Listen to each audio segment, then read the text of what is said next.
Module 1, Topic 6, Pavement Markings.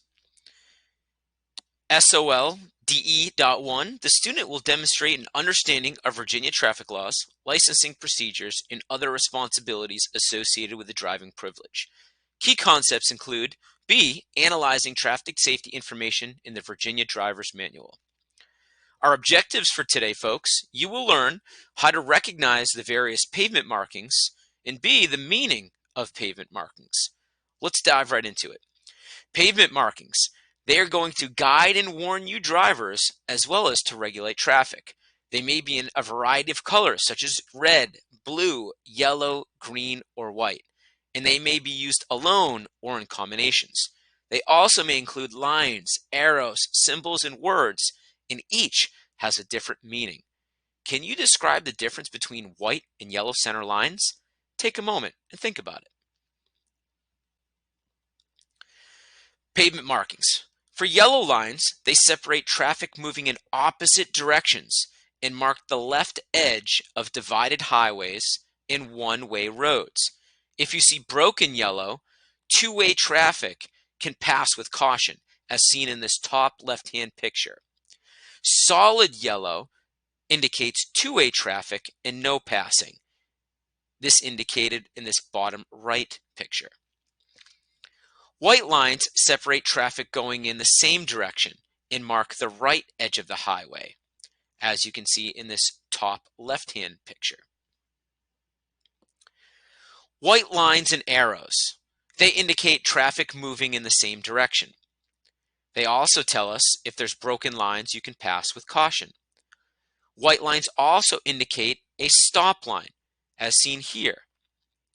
It also can indicate left turn only, right here, and no passing, meaning a solid line to discourage lane change at intersections, as you can see with this white line right here. White lines can show us one-way traffic, passing permitted. It can show us where stop lines and crosswalks are. Here is the stop line. Here is a crosswalk. It can show us parking spaces, denoted by these white lines. And it can show us arrows. Either this lane is a left turn or straight, and this lane would be a straight lane or a right turn. Shared left turn lanes. These permit drivers left turns from either direction from the middle of the roadway. It allows left turns from driveway onto roadway to wait to merge into a gap of traffic, as denoted in this bottom right picture.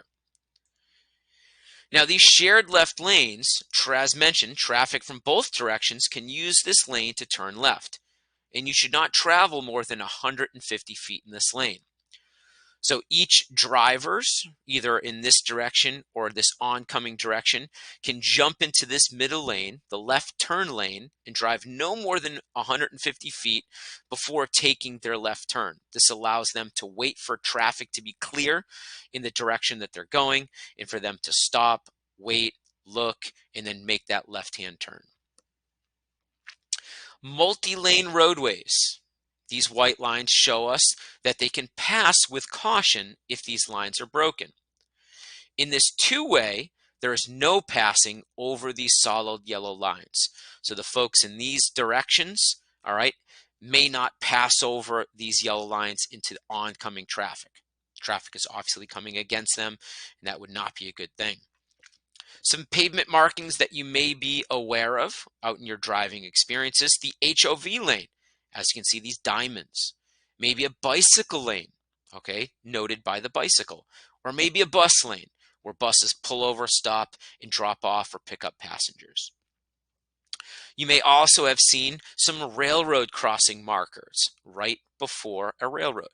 Or maybe a school zone, okay, as we noticed in the last topic, okay, here's our pentagon with our school zone. Now we have the school written below on the pavement. You may also have seen handicap or disabled parking in a parking lot.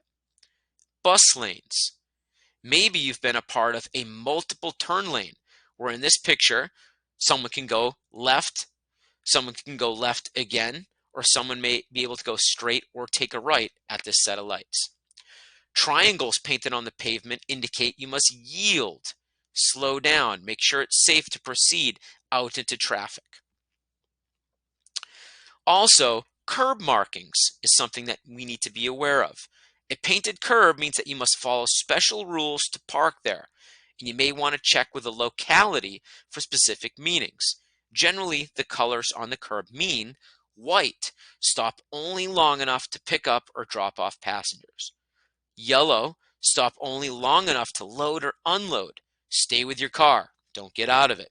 Or red, do not stop, stand or park. Some reversible lane markings. These lanes allow traffic to travel in opposite directions at different times a day, and they'll have signals above the lanes designated the traffic flow. Being its area, you may know our HOV lanes, all right, where in the morning times, if you're driving on 95 North, heading into DC, you know the flow of traffic will be in the northbound direction. In the afternoon, those lanes will flip around and they'll be headed in the southbound direction. Some reserve or restricted lanes. These are designated for special vehicles, marked by special signs or by a white diamond, as mentioned, those SOV lanes. They may be designated for bicycle or bus use, which I'm sure you folks have seen out there. Now, do you know what green pavement markings mean? Let's take a peek. These green colored bike lanes and markings mean that bicycles have the right of way in those boxes, in those areas.